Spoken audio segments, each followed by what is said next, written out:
सभी प्यारे दोस्तों को अनुसर का नमस्कार।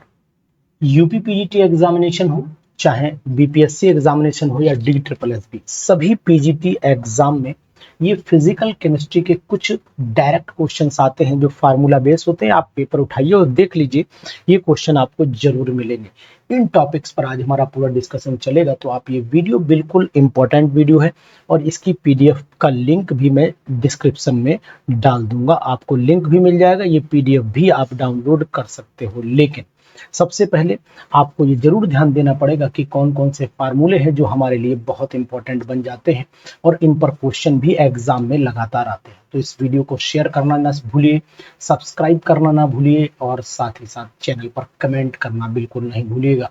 हम आपको बताते हैं कौन कौन से फार्मूले आपके लिए बहुत इंपॉर्टेंट है। सबसे पहले जो फार्मूला देखा गया है, सबसे नंबर 1 जो फिजिकल केमिस्ट्री का सबसे जान माना जाता है फार्मूला, ये फार्मूला अक्सर लोग गलत कर देते हैं। En is equal to, energy का फार्मूला है, En is equal to minus का 2 पाई स्क्वायर और यहाँ पर है mz स्क्वायर और e की पावर 4 अपॉन में आ जाता है आपके पास में यहाँ पर एन स्क्वायर और एच स्क्वायर। ये फार्मूला बहुत इंपॉर्टेंट है और एग्जाम का पेपर यूपी पीजीटी का उठाइए और देख लीजिए, आपको ये फार्मूला वहां पर उपलब्ध दिखाई देगा। पहला फार्मूला।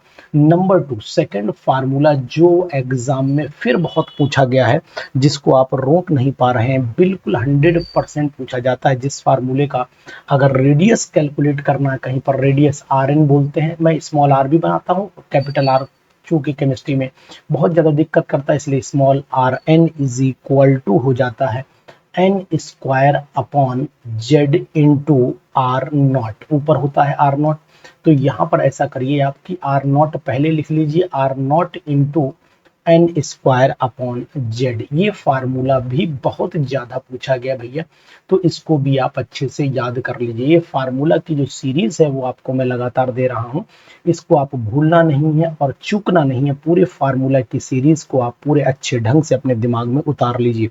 सबसे ज्यादा पूछे जाने वाला फार्मूले यही है। और अगर इसको दूसरे तरीके से भी पूछा जाए तो कैसे पूछ सकते हैं, R N is equal to, note करते जाइए, पेन कॉपी उठा लीजिएगा, R N is equal to कैसे लिख सकते हैं, आप इसको पलट दीजिए, एन स्क्वायर और एच स्क्वायर ऊपर ले लीजिए और नीचे आप ले आइए, यहाँ पर 2 से मल्टीप्लाई हो जाएगा तो 4 पाई स्क्वायर हो जाएगा और n यहाँ पर है ही, n एक नीचे भाई ऊपर भी है नीचे भी है और ये n से n कैंसिल भी कर सकते हो, जेड ई स्क्वायर हो जाता है, जेड ई स्क्वायर हो जाता है। इस फार्मूले को भी आप पूरे ढंग से याद कर लीजिए, ये भी फार्मूला आपको एग्जाम में मिल सकता है, ध्यान दीजिएगा। इसी के साथ साथ फार्मूला नंबर 4 पर आइए। ये फार्मूला भी एग्जाम में बहुत है। इन दोनों फार्मूले पर एनर्जी का वो तो एक फार्मूला पूछा जाता है जो गलत होने का, इलेक्ट्रॉन वोल्ट में 13.6 अपॉन एन स्क्वायर पर चले जाइए। एक से एक जबरदस्त वीडियो देता हूं, जब भी देता हूं तो आपको छप्पर फाड़ करके देता हूं, तो इसलिए इनको नोट करिए। एन स्क्वायर ये इलेक्ट्रॉन वोल्ट में है और साथ ही साथ अगर आपको अर्ग्स पर एटमॉस्फेयर पर एटम बोल सकते हैं, एटमॉस्फेयर बोल सकते हैं, लेकिन पर एटम बोला जाता है, तो यहाँ पर माइनस का 21.78 इंटू 10⁻⁻12 अपॉन में आ जाएगा यहाँ पर एन स्क्वायर। ये अर्ग्स में पूछा जाता है, तो इस पर भी जरा ध्यान दे लीजिए। ये फार्मूले आपके लिए ऐसा होगा कि एग्जाम में बहुत ज्यादा इंपॉर्टेंट होंगे। इन फार्मूलों को आप एक कॉपी पर नोट डाउन करते चलिए, नोट डाउन करते चलिए, आपके लिए वरदान न साबित हो तो कहिएगा, एक क्वेश्चन 100% पर मिलना निश्चित है। ये फार्मूला भी बहुत पूछा गया, इस पर डायरेक्ट क्वेश्चन पूछे गए जिस पर मैं अभी लिखने जा रहा हूं। नोट डाउन करिए यहाँ पर एंगुलर मोमेंटम का फार्मूला, तो यहाँ पर मैं लिखे देता हूं एंगुलर मोमेंटम। नोट डाउन कर लीजिए, सभी बीपीएससी वाले नोट कर ले। एंगुलर मोमेंटम यानी कि अगर हम इसे रिप्रेजेंट करते हैं तो आई ओमेगा एन से रिप्रेजेंट कर सकते हैं, is equal to under root. इस फार्मूले पर क्वेश्चन और न्यूमेरिकल दोनों आते हैं, L+1 और बाहर की तरफ है H/2 पाई। तो नोट डाउन करिए इस फार्मूले को। अगर आपको न क्वेश्चन दिखता हो तो मुझे बताइए, मैं 100% श्योर हूं कि इस पर क्वेश्चन 100% आता है, 100% आता है। नंबर 7 पर चले आइए। स्पेक्ट्रल लाइन की कैलकुलेशन भी पूछी जा सकती है। तो स्पेक्ट्रल लाइंस की कैलकुलेशन जो है वो बहुत इंपॉर्टेंट है। स्पेक्ट्रल लाइन की कैलकुलेशन कैसे की जाती है, n ब्रैकेट में n-1/2, ये फार्मूला भी एग्जाम में पूछा जाता है। तो ये बहुत ही इंपॉर्टेंट फार्मूले हैं। अगर आप बहुत बेस्ट प्रिपरेशन कर रहे हैं, केमिस्ट्री की प्रिपरेशन कर रहे हैं और केमिस्ट्री में अपने आप को परफेक्ट करना चाहते हैं, तो यहाँ फिजिकल के ये फार्मूले जरूर याद कर लीजिएगा। स्पिन एंगुलर मोमेंटम पर चले आइए। स्पिन एंगुलर मोमेंटम पर चले आइए। तो स्पिन एंगुलर मोमेंटम में भी आपको इस फार्मूले को ध्यान देना पड़ेगा। अंडर रूट में आता है, वहां एल था, यहाँ एस आएगा, यहाँ s+1 हो जाता है और यहाँ पर h/2 हो जाता है। तो इस फार्मूले को भी बिल्कुल नहीं भूलेंगे आप। इस फार्मूले को आप अपने पास नोट करिए और बताइए लोगों को, नहीं ये फार्मूले जो सर ने बताए हैं 100% आने वाले हैं। क्वेश्चन नंबर 9, ये भी फार्मूला बहुत पूछा गया है जी, मतलब जो पूछे गए हैं उनको मैं delta x into delta P is equal to greater than h/4 ये हाइजनबर्ग अनसर्टेनिटी का फार्मूला है।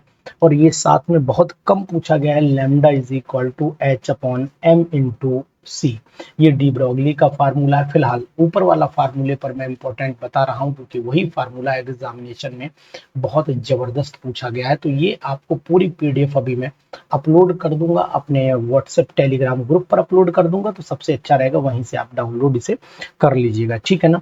इसके बाद जो फार्मूला पूछा जा रहा है वो फार्मूला कौन सा है, वो फार्मूला भी आप नोट डाउन कर लीजिए। इस पर क्वेश्चन लगातार आया है और आप इसे नकार नहीं पाएंगे। k इज इक्वल टू हो जाता है 2.303 और ये अपॉन में t हो जाता है रेडियो एक्टिविटी का, और फर्स्ट ऑर्डर का फार्मूला है लॉग बेस में 10 है।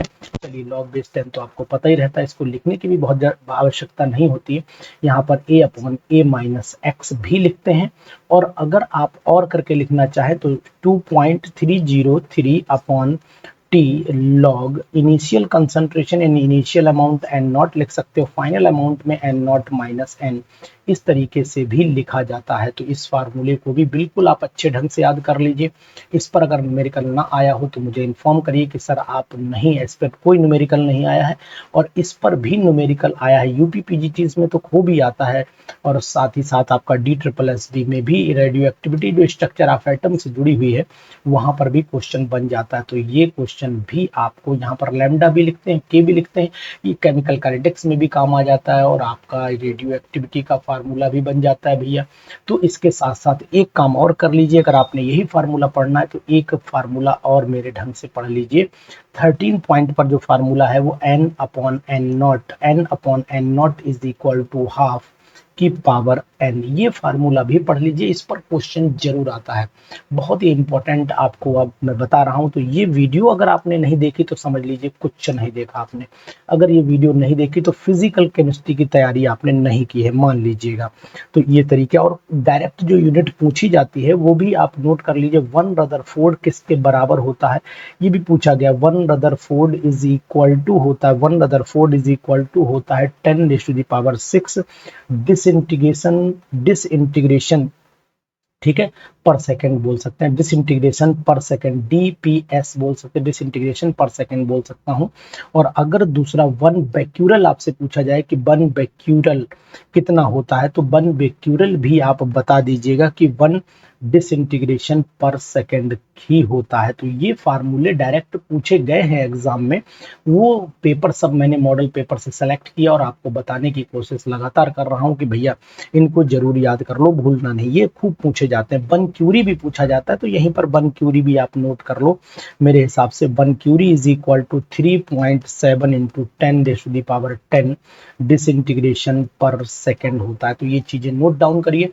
15th पर आ जाइए। 15th क्वेश्चन क्या कहता है वो चीज भी आप नोट कर लीजिए, 15th वाला भी नोट करिए। बहुत ही जबरदस्त फार्मूला यहाँ से भी आएगा, जरूर आता है। एक तो इस पर न्यूमेरिकल मैंने तो बहुत देखा है, अब आपने देखा नहीं देखा भगवान जाने।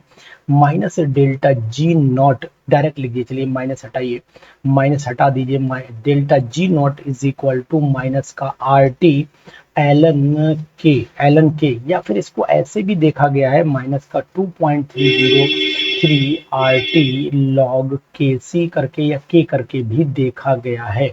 इस फार्मूले को याद करिए और साथ ही साथ इसको भी नहीं भूलेंगे, E is equal to E naught हो जाता है, E naught minus 0.0591 upon n log concentration of product upon concentration of reactant. बहुत ही जबरदस्त फार्मूला भैया, बिल्कुल नहीं भूलना है आपको, किसी कीमत पर नहीं भूलना है। मैं तो यही कहूंगा कि आप इसकी एक टेबल बना लो और अपने सामने लगा लो, बस समझ लेना अमर हो गए, बिल्कुल 100%।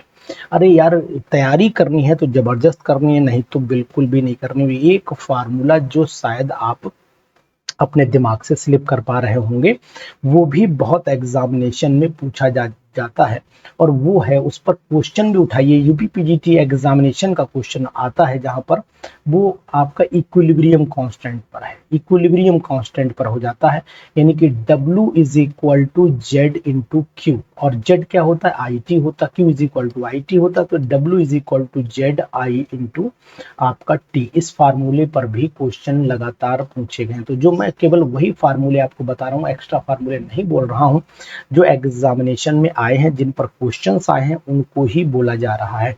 तो ये बात ध्यान दीजिएगा, इस तरीके से फार्मूले की पूरी सीरीज आपके सामने पहुंच जाएगी। और सबसे ज्यादा पूछा जाने वाला फार्मूला, जिसको आप नकार नहीं सकते, किसी कीमत पर नहीं नकार पाएंगे, जिसका नाम है वैन डर वाल की गैस इक्वेशन। लेकिन वैन डर वाल की गैस इक्वेशन से पहले मैं आपको जरूर बताऊंगा कि ये फार्मूला, हालांकि इस पर डायरेक्ट क्वेश्चन आया है, पीबीजी इक्वल टू एनआरटी, इस पर भी आइडियल गैस को आप नोट कर लें, और वैन डर वाल को तो नोट करेंगे ही, P plus a n square upon V square, एक ब्रैकेट में दूसरे में v minus n b is equal to हो जाता है N R T.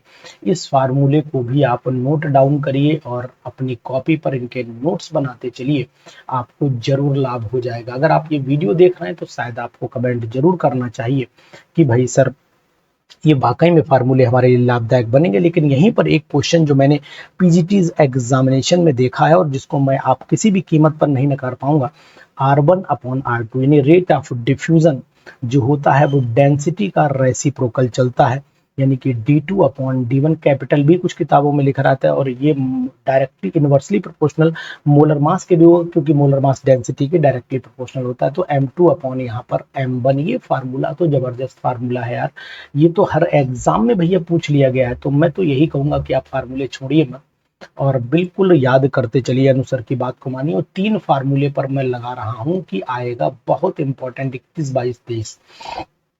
Root mean square velocity, most probable velocity, उठा लीजिए पीजीटी का पेपर और देखिए, उसके बाद एवरेज वेलोसिटी, इन तीनों पर फार्मूला आ जाएगा, यानी कि root mean square velocity, RMS root mean square velocity, यानी कि 3RT अपॉन m हो जाता है। यहाँ पर आपका इज एमपी वेलोसिटी है, तो मैंने आपको बताया था 2RT अपॉन m हो जाता है। और यहाँ पर एवरेज पाई में बोलता हूँ, इसलिए एवरेज वेलोसिटी जो होती है वो आपका 8RT अपॉन पाई m हो जाता है।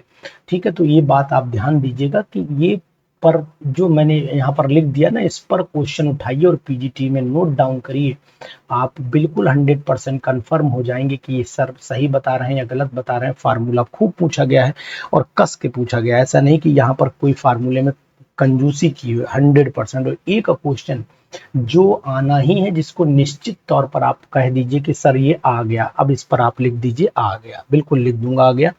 एक तो आपसे पूछा जाता है कि भाई तीनों मैंने फार्मूले बताया, तीनों फार्मूले की जो क्या कहते हैं रेशियो होता है, तीनों फार्मूले का जो रेशियो होता है, जैसे कि अगर मैं आपसे कहूँ रूट मीन स्क्वायर वेलोसिटी, तो रूट मीन स्क्वायर वेलोसिटी, और यानी कि अगर मैं ऐसा करता हूँ कि यहाँ पर एक लिख लेता हूँ अल्फा, और अल्फा को बता देता हूँ कि ये एमपी वेलोसिटी है, मोस्ट प्रोबेबल वेलोसिटी है, ठीक है। उसके बाद मैं u को बता देता हूँ कि ये रूट मीन स्क्वायर वेलोसिटी है, जिससे कि मुझे लिखने में आसानी रहेगी।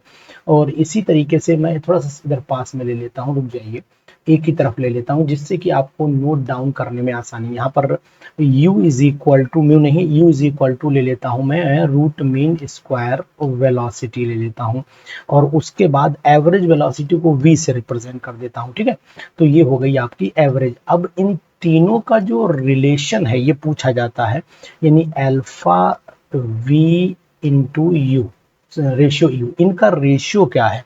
तो फिर अब आप ध्यान दीजिए कि इनका रेशियो है, इसका 1:1.128:1.224, ये रेशियो है, ये पूछा जाता है। यानी कि अल्फा कम हो जाता है आपका v से, अल्फा कम है v से और v कम है आपका u से। तो इसका मतलब हुआ कि हम इसको इस तरीके से रिप्रेजेंट कर सकते हैं। इस पे तो लिख ही दो भैया, इसका तो मैं सर्किल ही बना देता हूँ कि यार ये तो आना ही है, निश्चित हो जाता है इसका आना, मैं इसे रोक नहीं पा रहा हूँ मेरे यार, इसका निश्चित है आना, तो फिर जाना कहाँ। फिर वेरी गुड, बहुत ही इंपॉर्टेंट जबरदस्त फार्मूला, क्वेश्चन बचेगा नहीं, कोई रोक नहीं पाएगा, आना निश्चित हो गया है।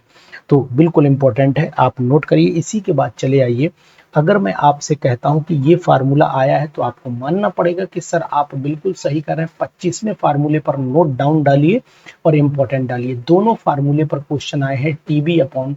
टीबी इज इक्वल टू यहाँ पर केबी इंटू W2 इंटू 1000 अपॉन में आया है M2 इंटू W1। और सिमिलर क्वेश्चन आ सकता है delta TF is equal to KF into W2 into 1000 upon M2 into W1। इस पर भी संभावना क्वेश्चन की मुझे तो बहुत दिखाई देती है, आपको कितनी दिखाई देती है ये आप मुझे बता सकते हैं कि सर संभावना आपको भी दिखाई दे रही होगी है, तो बताइए कितनी संभावना आपको दिखाई दे रही है। बहुत ही सुंदर तरीके से आपको एक्सप्लेनेशन दे रहा हूं और बहुत ही परफेक्ट वे में आपको दे रहा हूं, तो इनको नोट डाउन करते चले जाइए, इस पर लगा लीजिए स्टार। अब चले आइए 26वें क्वेश्चन पर, 26वें फार्मूले पर, क्वेश्चन पर नहीं फार्मूले पर। ये formula delta P upon P naught is equal to आपका x2 या chi2 बोलते हैं। ये फार्मूला भी एग्जामिनेशन में खूब पूछा गया है, इसको कोई नहीं रोकेगा, 100% इंपॉर्टेंट फार्मूला है। और उसके बाद आपको याद रहना चाहिए कि एक चीज और है जो खूब पूछी गई, जहां पर आप मोलैरिटी और डाइल्यूशन का रिलेशन देखते हैं, M1 M2 is equal to M1 V1 is equal to M2 V2, यहीं पर N1 V1 is equal to N2 V2। यहीं पर वेंट ऑफ फैक्टर का फार्मूला भी एग्जामिनेशन में पूछा गया। तो इन फार्मूलों पर आप नजर अपनी दौड़ाइए, और मैं जरूर कहूंगा कि इन फार्मूलों को आप लिख लीजिए, कहीं पर नोट डाउन करिए, क्योंकि यहाँ पर आई की वैल्यू भी I is equal to van't Hoff factor की अगर मैं बात करता हूं तो वेंट ऑफ फैक्टर भी बहुत हर जगह लगभग हर क्वेश्चन पेपर में वेंट ऑफ फैक्टर डाल दिया जाता है। वेंट ऑफ फैक्टर ऐसा क्वेश्चन है जो बचता नहीं है, और मान के चलिए कि हर एग्जामिनेशन में उसे एकदम से लगा दिया जाता है, जिससे कि क्वेश्चन पूछ लिया जाता है कि बताइए कि भाई वेंट ऑफ फैक्टर कैसे कैलकुलेट करते हैं, या वेंट ऑफ फैक्टर कोई ऐसा सॉल्यूशन दिया गया जो आपका पूरी तरीके से जो है वो डिसोसिएट नहीं हो रहा है, या डिसोसिएशन हो रहा है, एसोसिएशन हो रहा है, इस पर भी क्वेश्चन पूरी तरीके से बन जाता है डिसोसिएशन एसोसिएशन पर। तो मैं कहता हूं कि फिर इसे पढ़ क्यों नहीं लिया जाए। तो ये बताइए कि क्या फार्मूला होता है, आपको जानकारी है। ऊपर थ्योरेटिकल मोलर मास आता है, नीचे आपका एक्सपेरिमेंटल आता है ना, तो यहाँ पर आप लिख दीजिए थ्योरेटिकल मोलर मास, थियो लिख देता हूँ और मोलर मास लिख देता हूँ। नीचे कैसा लिख देता हूँ, नीचे जो है वो एक्सपेरिमेंटल वैल्यू जो होती है, कैलकुलेटेड वैल्यू जो होती है, एक्सपेरिमेंटल मोलर मास। एक तो ऐसे भी पूछा गया है, ये आपका 27वां फार्मूला हो जाता है। और इसको कैसे और पूछा गया है, एक्सपेरिमेंटल, अब ऊपर कर दी कॉलिगेटिव प्रॉपर्टी में, तो यहाँ पर एक्सपेरिमेंटल कॉलिगेटिव प्रॉपर्टी की अगर मैं बात करता हूं तो एक्सपेरिमेंटल कॉलिगेटिव प्रॉपर्टी ऊपर कर दीजिए, और नीचे ऑब्जर्व्ड कॉलिगेटिव प्रॉपर्टी कर दीजिए, ऑब्जर्व्ड कॉलिगेटिव प्रॉपर्टीज कर दीजिए। ठीक है, तो इस तरीके से आप इन दोनों फार्मूले पर भी इंपॉर्टेंट लगा लीजिए। लेकिन इसके साथ एक चीज और भैया पूछी जाती है जो मुझे लगता है कि वो भी आपको पढ़ना चाहिए। क्या है 27वां के बाद 28वां जो टॉपिक आपको मुझे समझ में आता है इसको ऑब्जर्व अगर लिखना चाहो तो ऑब्जर्व कॉलिगेटिव प्रॉपर्टी ऊपर, नॉर्मल कॉलिगेटिव प्रॉपर्टी नीचे भी लिख सकते हो, मतलब ऐसे भी इसको रिप्रेजेंट कर सकते हो, कोई दिक्कत नहीं है। उसके बाद ऐसे कैसे पूछा गया वो मैं बताने की कोशिश कर रहा था। 28वें पॉइंट पर चले आइए, अगर आई की वैल्यू 1 हो तो नाइदर एसोसिएशन, ये भी पूछा गया, नाइदर एसोसिएशन नॉर डिसोसिएशन, ये लिखते हो आप। अगर आई की वैल्यू मोर देन 1 हो जाती है तो फिर मान लीजिए कि यहाँ पर डिसोसिएशन हो गया होगा। आई की वैल्यू अगर लेस देन 1 हो जाती है तो मान लीजिए कि वहां पर एसोसिएशन हो गया होगा। तो ये चीजें भी आपको ध्यान देनी पड़ेंगी, क्योंकि भैया अगर तैयारी करनी है तो फिर आपको इन चीजों का बहुत ध्यान रखना पड़ेगा, यानी कि आपको याद रखनी पड़ेंगी ये कैलकुलेशंस और ये फार्मूले, अगर आप चाहते हैं कि आप बीपीएससी के एग्जाम में और साथ ही साथ आप यूपीपीजीटी के एग्जामिनेशन में धमाल मचाएं। तो इन पर जरूर धमाल पर मचाइएगा। और मैं कहता हूं कि इन फार्मूलों को आप टेबल फॉर्म में आप एडजस्ट कर दो, आपको मजा आ जाएगा, बिल्कुल 100% आप परफेक्ट हो जाएंगे इन फार्मूलों के साथ में। Is it clear? अब आ जाते हैं एक फार्मूला जिस पर खूब क्वेश्चन आता है, और वो फार्मूला क्या कहता है, मान के चलिए कि आ गया, उस पर क्वेश्चन 100% यूनिट पूछी जाती है। पहले मैं आपसे बात कर लेता हूं केमिकल काइनेटिक्स से जुड़े हुए फार्मूले पर। जैसे Kp is equal to Kc into RT की पावर डेल्टा एन। बताइए कि क्वेश्चन आता है कि नहीं आता है? 100% आता है। और यहीं पर एक चीज और भी पूछी जाती है, डेल्टा एन अगर मान लो 0 हो जाए, डेल्टा एन अगर आपका मोर देन 0 हो जाए, मोर देन 0 का हो या फिर 1 मोर देन मतलब 1 से ऊपर चला, 0 से ऊपर जाने का पॉजिटिव हो जाए, और डेल्टा एन जो है लेस देन 0 हो जाए, तो उस कंडीशन में यहाँ तो जब 0 हो गया तो वैल्यू 1 हो गई, यानी Kp बराबर हो जाता है यहाँ पर Kc के। और यहाँ पर डेल्टा एन ज्यादा हो गया तो ऑटोमेटिकली Kp जो है ज्यादा आएगा, तो Kp ग्रेटर आएगा Kc से। यहाँ पर अगर ये कम हो गया तो फिर ये वैल्यू कम हो जाएगी, मतलब Kp लेस देन हो जाएगा Kc से। तो ये फार्मूला भी आप नोट कर लीजिए। ये फार्मूले अब आप बताओगे सर हमें तो सब आता है, अब आपको तो आता है, अच्छी बात है, लेकिन परीक्षा में धमाका जब करना है ना तो फिर ये काम आपको करना चाहिए। 31वें फार्मूले पर चले आइए। ये 31वां फार्मूला जबरदस्त, देखिए इनको याद कर लो, काम चलेगा, 100% चलेगा, और न चले तो बताइएगा। यहाँ पर एक चीज जो जरूरी है, वो क्या जरूरी है, तो जीरो ऑर्डर सेकंड ऑर्डर सबकी इक्वेशन आपको पता हो। तो सबसे पहले हम जीरो ऑर्डर की बात करते हैं। जीरो ऑर्डर के लिए के की जो वैल्यू होती है, जीरो ऑर्डर के लिए जो के की वैल्यू होती है वो x अपॉन टी के बराबर होती है। इसी तरीके से अगर फर्स्ट ऑर्डर की बात करोगे तो फर्स्ट ऑर्डर के लिए क्या होगा, फर्स्ट ऑर्डर के लिए आपको यहाँ पर हो जाएगा k इज इक्वल टू, रटा हुआ होगा 2.303 अपॉन टी लॉग इनिशियल, अभी मैंने ऊपर लिखा था a upon a minus x, या n से भी लिख सकते हो। इसी तरीके से अगर आपसे कहा जाए कि सर सेकंड ऑर्डर का लिखना है तो सेकंड ऑर्डर पर चले आइए। सेकंड ऑर्डर में आपको k इज इक्वल टू यहाँ पर 1 अपॉन टी कर लेना पड़ता है, और यहाँ पर लॉग फॉग नहीं आता है, यहाँ पर x अपॉन आ जाता है, यहाँ a आएगा और यहाँ पर a माइनस एक्स आ जाता है। ये फार्मूला आप याद कर दिए। इसी तरीके से अगर थर्ड ऑर्डर आपसे पूछ लिया जाए तो यहाँ पर थर्ड ऑर्डर का फार्मूला याद कर लीजिए, यानी कि k is equal to 1 upon यहाँ पर 2t हो जाएगा, 2t, और इनटू में चला जाएगा, यहाँ पर x हो जाता है, और ऊपर अगर आपको याद है तो 2a माइनस एक्स, और नीचे जो आता है वो यहाँ पर a का स्क्वायर, और ब्रैकेट में आपका a माइनस एक्स पूरे का होल स्क्वायर। ये फार्मूला अगर आपने याद कर लीजिए तो डायरेक्ट फार्मूला आप याद करिए, पेपर में आया था ना, पीजीटी एग्जाम में खूब पूछा गया है, तो इसको आप बिल्कुल नहीं छोड़िए, मैं तो यही कहूंगा आप बिल्कुल मत छोड़िए भैया। और अब बाकी एक ट्रिक वाला फार्मूला, ये आपका 32वां फार्मूला, अगर ऑर्डर किसी रिएक्शन का, ऑर्डर की वैल्यू, ऑर्डर की यूनिट, यानी कि यूनिट ऑफ रेट कांस्टेंट निकालना है, तो इसका फार्मूला यहाँ पर लिख देता हूँ, unit of rate constant, unit of rate constant. अगर यूनिट ऑफ रेट कांस्टेंट आपको पता करना है तो बच्चा आपको याद करना पड़ेगा, मोल पर लीटर की पावर 1 माइनस n हो जाता है, और सेकेंड इनवर्स। ये फार्मूला भी जबरदस्त है और मौका वारदात पे घटना को अंजाम ये फार्मूला भी देता है। ऐसा नहीं है कि ये बेनिफिट नहीं देता। अगर आपका जीरो ऑर्डर है तो वैल्यू रखिए, अगर फर्स्ट ऑर्डर है तो वैल्यू रखिए, खटाखट आंसर निकालिए। ठीक है, खटाखट समझते हैं ना, एक टका टक टका टक खटाखट खटाखट, तो वो वाले आंसर नहीं है, ये हमारे अपने केमिस्ट्री के खटाखट आंसर है। चलिए आगे बढ़ लेते हैं, इसी सीरीज को कंटिन्यू कर रहा हूँ और आप चलिए अब 33 में 50 वो फार्मूले जो फिजिकल केमिस्ट्री में आपको जबरदस्त जीत दिला सकते हैं।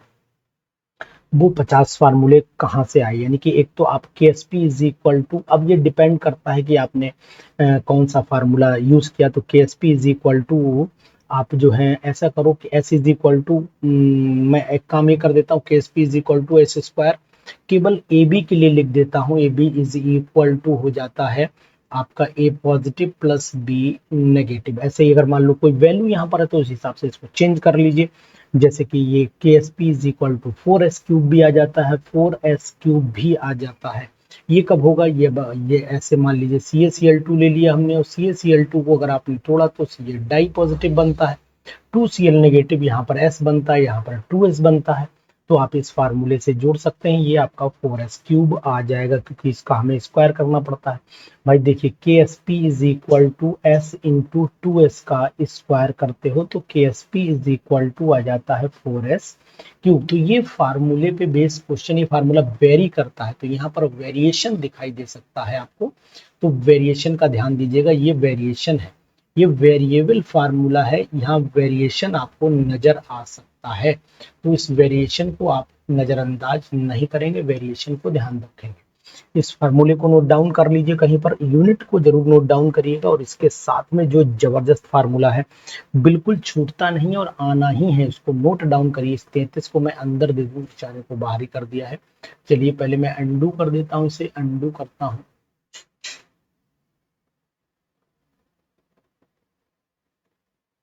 ठीक है, पूरे को ब्रैकेट में ले लेता हूँ और यहां से मैं नोट डाउन कर, ठीक है ये, ठीक है। अब सही है, अब इसके बाद चले आइए आप क्वेश्चन फार्मूला नंबर 34 पर। तो 34 लिख दीजिए आ गया, लिख दीजिए आ गया, pH is equal to pKa plus, याद आया हेंडरसन हैसलवॉक इक्वेशन, सॉल्ट अपॉन एसिड का फार्मूला है, सॉल्ट अपॉन एसिड, इसका फार्मूला नोट डाउन कर लीजिए। और इसी तरीके से अगर बेस की बात आ जाती है तो पीएच इज इक्वल टू यहाँ पर pKb लेना पड़ेगा, और यहाँ आपको plus log salt upon base करना पड़ेगा, सॉल्ट अपॉन यहाँ पर बेस करना पड़ेगा। तो इस तरीके से हम ये बेस की पीएच और एसिड की पीएच निकाल सकते हैं, दोनों के फार्मूले इंपॉर्टेंट है। इसी तरीके से बफर कैपेसिटी भी पूछा गया, अभी पिछले पेपर में बफर कैपेसिटी आया था, तो यहाँ पर मैं बफर कैपेसिटी भी लिखे दे रहा हूँ, यहाँ लिख देता हूँ बफर कैपेसिटी। अब ये बफर कैपेसिटी का जो फार्मूला है वो क्या होता है, वो आपको n अपॉन डेल्टा P हो जाता है, और क्या आता है H, यानी pH वाला। तो ये नोट डाउन आपको करना चाहिए, एक एक फार्मूला आपको इंपॉर्टेंट बताता चल रहा हूं, और इन फार्मूले की कोई ऐसी जरूर क्वेश्चन बनेगी जो आपको एग्जाम में हेल्प करती चलेगी। तो ध्यान दीजिए भैया, इन क्वेश्चंस को जरूर करते रहिए, और इंपॉर्टेंट फार्मूले हैं, इनको भूलना नहीं है, छोड़ना नहीं है, किसी कीमत पर भी नहीं छोड़ना है। ध्यान दीजिएगा, 35 फार्मूले पर आ जाते हैं, 35 जबरदस्त फार्मूला मैंने अभी आपको बताया, ये क्वेश्चन में आ सकता है। और एक क्वेश्चन और देखा गया है जहां पर लॉग हमेशा जो है वो डिग्री ऑफ हाइड्रोलिसिस पूछी जाती है, तो H इज इक्वल टू, सब फार्मूले नहीं बता रहा हूं लेकिन हाँ कुछ फार्मूले बता रहा हूँ, KH अपॉन हो जाता है कंसंट्रेशन, ले लीजिए, और KH को आप नोट डाउन कर सकते हो, तोड़ सकते हो, हाइड्रोलिसिस कांस्टेंट को KW अपॉन KA में तोड़ देना, और नीचे आपका वही कंसंट्रेशन आ जाती है। ये वीक एसिड अगर आपका है तब काम करेगा फार्मूला, और अगर स्ट्रॉन्ग एसिड है तो कुछ नहीं हो जाएगा। यहाँ पर स्ट्रॉन्ग एसिड है तो फिर वही वीक स्ट्रॉन्ग एसिड का मतलब हो गया बेस वाला फार्मूला आ जाएगा। तो दोनों में वही के बी चेंज करना पड़ेगा, वो आप ऑटोमेटिकली कर सकते हो, मुझे बताने की आवश्यकता वहां पर नहीं होनी चाहिए। तो ये फार्मूला भी आप नोट करो, ये फार्मूला भी आप अच्छे से नोट करिए, ठीक है, नोट डाउन करिए, उसको छोड़िए नहीं किसी कीमत पर। चलिए इसके बाद चल लेते हैं हम अगेन नेक्स्ट फार्मूला 36 वाले पर। 36 वाले फार्मूले पर। 36 फार्मूला क्या कह रहा है, ये भी एग्जामिनेशन में खूब आता है, इससे जुड़े हुए फार्मूले सभी याद कर लीजिएगा, छोड़िएगा नहीं। क्या फार्मूला है, ध्यान दीजिए, pH इज इक्वल टू हो जाता है माइनस का हाफ, फिर ठीक है, ब्रैकेट में आ जाता है आपका log KW माइनस आपका log KB और प्लस log C आता है। तो जगह बनानी पड़ेगी इसके लिए, मुझे लगता है यहाँ पर प्लस log C आ जाता है। इसी तरीके से ये फार्मूला किसके लिए, जहां पर वीक बेस होगा तो आपको माइनस में log K भी दिखेगा, और अगर वीक एसिड होगा तो फिर log K यहाँ पर दिखेगा। तो यहाँ 37 में दे रहा हूँ, उसी में pH इज इक्वल टू यहाँ पर हो जाता है आपका माइनस लॉग, और यहाँ पर माइनस लॉग क्या कर दूं, KA कर दूं, KA हो जाता है प्लस लॉग KW हो जाता है, प्लस लॉग वो एक ही बात है, प्लस लॉग KW कर दीजिए, और यहाँ पर माइनस का लॉग KB कर दीजिए, ये दोनों वीक हो जाते हैं। उस केस में ये फार्मूला काम कर जाता है। तो आप इसको भी नोट डाउन करिए फटाक से। इन पर क्वेश्चन पीजीटीज में 100% मिलते हैं, छूटते नहीं है क्वेश्चन, बिल्कुल 100% मिलेंगे। ये फार्मूले आप कहीं पर भी नोट करिए। मैं तो आपको यही राय दूंगा कि इनकी एक छोटी सी बुकलेट बना दिए, मैं PDF आपको सप्लाई कर दूंगा यहाँ से। अब चले आते हैं, एक थर्मोडायनामिक्स का जो है चैप्टर, वहां से एक क्वेश्चन जब 100% आना तय है। तो 38 पर चले आइए, 35 हो गया, देख लेते हैं कहां तक पहुंचे हम लोग, 36, 37, 38 पर चले आते हैं। 38 वाला फार्मूला जो बिल्कुल निश्चित है, ठीक है, बिल्कुल निश्चित है कि आता ही है, और अगर आप ना कहोगे सर नहीं आता, नहीं, गंदी बात, आता है। Delta H is equal to delta U plus delta NGRT इस पर, और एक CP minus CB is equal to R, इस पर भी क्वेश्चन लगातार आए हैं। अगर आप पीजीटी को देखिए, एग्जामिनेशन को देखिए, तो आप उसके बाद एक फार्मूला इस पर, यानी कि इसके अधिकतर फार्मूला माइनस का 2.303 NRT log P1 upon P2 कर लो, या फिर V2 अपॉन V1 कर लो, दोनों एक ही बात है ना। इस पर भी क्वेश्चन आया है, मैंने अक्सर इस पर क्वेश्चन देखा है। और अगर मैं आपसे ये कहूं कि एंट्रोपी चेंज पर भी आप याद कर लीजिए, तो मुझे लगता है कि आपको कर लेना चाहिए। डेल्टा S आया है, delta S is equal to, आप क्या लेते हैं, नेचुरल लॉग के टर्म में लिखना चाहते हैं तो नेचुरल लॉग के टर्म में लिख लीजिए, नहीं तो डायरेक्ट लिख लीजिए, जैसे आपका मन करे वैसे लिख लीजिए, कोई दिक्कत नहीं है।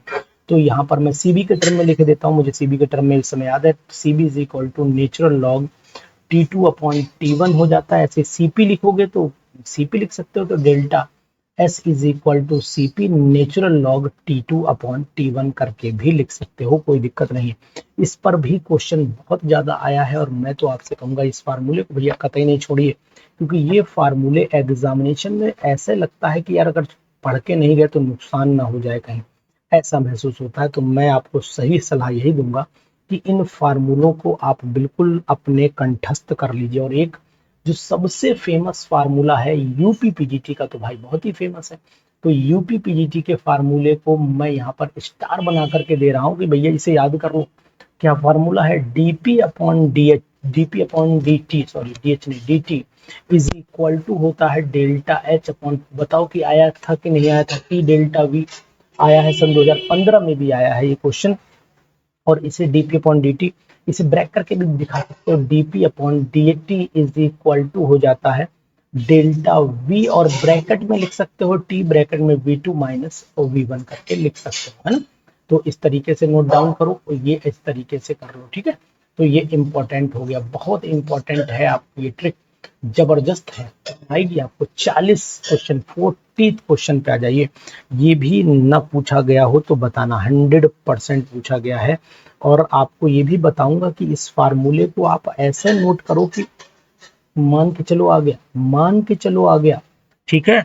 यानी कि बहुत जगह मैक्सवेल रिलेशन पूछा गया, एंट्रोपी का मैक्सवेल रिलेशन पूछा गया है, del T upon del P, और एंट्रोपी कांस्टेंट कर दीजिए, उसी की तरह del V upon del S, तो यहाँ प्रेशर कांस्टेंट कर दीजिए। ये रिलेशन भी एग्जाम में पूछा जा रहा है। तो मैं तो भैया यही सलाह दूंगा कि आप इन रिलेशन को बिल्कुल परफेक्टली याद कर लीजिए, छोड़िए किसी कीमत पर नहीं, क्योंकि अगर ये छूटे तो फिर मान के चलिए कि हम लूटे, यानी कि हमारा बहुत बड़ा नुकसान हो जाएगा। अगर ये फार्मूला छूट गया तो फिर दिक्कत आना निश्चित हो जाएगी। इसलिए आप इन फार्मूले को कतई नहीं छोड़ेंगे और किसी कीमत पर नहीं छोड़ेंगे, ठीक है ना। तो आपने शायद ये फार्मूला और एक फार्मूला पहले तो इसे बॉक्स बंद कर देता हूं, और बॉक्स में बंद करने के बाद ये कि आप याद करो, किरचॉफ वाला फार्मूला भी खूब आया था।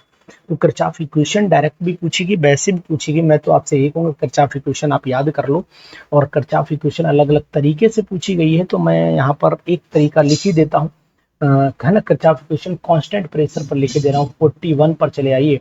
41 D delta H is equal to delta C P into क्या था, डी टी था, डी टी ऐसे, या फिर इसको नीचे ले आइए।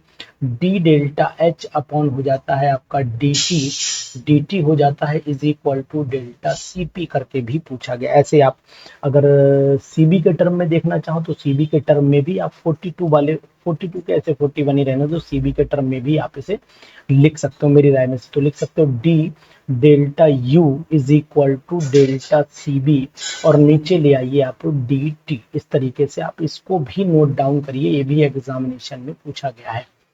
आपको ये जबरदस्त फार्मूले कहीं नहीं मिलेंगे, इसलिए मैं आपको सलाह देता हूं कि आप तुरंत इन फार्मूलों पर हमला कीजिए और नोट डाउन करिए। 42 फार्मूला, ये फार्मूला जूल थॉमसन का था, और ये भी पिछली बार याद करो आया था। तो यहाँ पर del T upon del P, और यहाँ पर आ जाता है आपका एच। ये फार्मूला अगर ना पूछा गया हो तो बताओ कि सर नहीं पूछा गया था। 100% पूछा गया है ये फार्मूला, और मैं पूरी तरीके से कंफर्म हूं कि ये फार्मूला पूछा गया है। तो अगर आप इन फार्मूलों को पढ़ लेते हैं, इन फार्मूलों को याद कर लेते हैं, तो मुझे लगता है कि बड़ा बेनिफिट आपका हो जाएगा, बहुत ज्यादा बेनिफिट हो जाएगा। और ये एग्जाम में अक्सर इसलिए पूछ लिए जाते हैं कि भाई बच्चों को कंफ्यूजन हो जाता है, और उस कंफ्यूजन में वो लोग गलती कर बैठते हैं, उसी गलती का फायदा वो लोग उठा ले जाते हैं, और उस गलती से उन लोगों को बेनिफिट ये मिलता है, बच्चों का नुकसान हो जाता है। तो बच्चों, मैं तो नहीं चाहूंगा कि आपका कोई नुकसान हो, मैं तो यही चाहूंगा कि आप बस धड़ाधड़ खटाखट इन क्वेश्चंस को करते रहें, और करने के बाद आप फटाफट अच्छे नंबर ले आए। तो मैं तो यही चाहता हूं, और साथ ही साथ ये भी चाहता हूं कि आप इस वीडियो को जरा अपने दोस्तों में शेयर कर दो, खटाखट। तो 43, चलिए अब इस पर थोड़ी सी बात हो जाती है, उसके बाद क्वेश्चन लिख लेते हैं। याद करो कि आपको क्लेसियस क्लेप्रियन, जो यूपीपीजीटी के लिए बड़ा फेमस इक्वेशन मानी जाती है थर्मोडायनेमिक्स की, इसको यहीं पर लिख देता हूं लॉग P2 अपॉन P1। अगर क्लेसियस क्लेप्रियन है तो लंबी इक्वेशन होगी, ये मान लेना। डेल्टा एच इवोपरेशन वेपोराइजेशन वाला रहता है यहाँ पर, और 2.303 R रहता है, और यहाँ पर आप ब्रैकेट में लिखते हो, याद है आपको, T2 माइनस T1 लिखते हो, नीचे आप T1 T2, जैसे कि आपने केमिकल काइनेटिक्स की इक्वेशन पढ़ी थी, बिल्कुल मिलती जुलती उसी से ही इक्वेशन ये रहती है, इसी से ही इक्वेशन मिलती जुलती रहती है। तो ये इक्वेशन भी एग्जामिनेशन में खूब दबा करके पूछी जाती है, और एग्जाम में आपको ये इक्वेशन मिल जाती है। तो इस इक्वेशन को जरूर याद करिए, और आपको बेनिफिट आपको इस इक्वेशन से भी मिल जाएगा। तो मैं तो जो मुझे याद आती जा रही, मैं तो बताता जा रहा हूँ कि भैया ये फटाफट याद कर लो, ये इक्वेशन एग्जाम में काम आएंगे। तो ऐसे आप भी अपनी तरफ से जो आपको लगता हो एक आधी इक्वेशन ऐड करना, तो आप आसानी से इसमें ऐड कर दीजिए। हमें उसमें भी लगेगा कि नहीं, फार्मूले एकदम बेस्ट होते चले जा रहे हैं, तो आप इस चीज को ध्यान दीजिएगा, ठीक है। तो इसको भी मैं ब्रैकेट में बंद कर दे रहा हूँ। अब चले आते हैं आगे की तरफ, जो फार्मूले और पूछे गए उनकी बात कर लेते हैं। आइए 44 पर। 44 क्या कह रहा है, इसको जरा हम लोग ध्यान दे लेते हैं। देखो, हम आपको ये जरूर बताएंगे कि जो हम फार्मूले आपको बता रहे हैं, ये फार्मूले ऐसा है कि इन फार्मूले में आप और अपने फार्मूले जोड़ सकते हो। जैसे कि अगर मैं आपसे कहता हूं कि सॉलिड स्टेट चैप्टर है, और सॉलिड स्टेट चैप्टर के भी फार्मूले आपको पता और रहने चाहिए, तो फिर सॉलिड स्टेट का फार्मूला सबसे ज्यादा जो पूछा जाने वाला फार्मूला है, वो मुझे जो लगता है, तो डेंसिटी का rho is equal to Z into M upon a cube into N A. ये फार्मूला भी खूब पूछा गया है, ठीक है। तो इसको आप ध्यान दीजिए, बेटर तरीके से ध्यान दीजिए।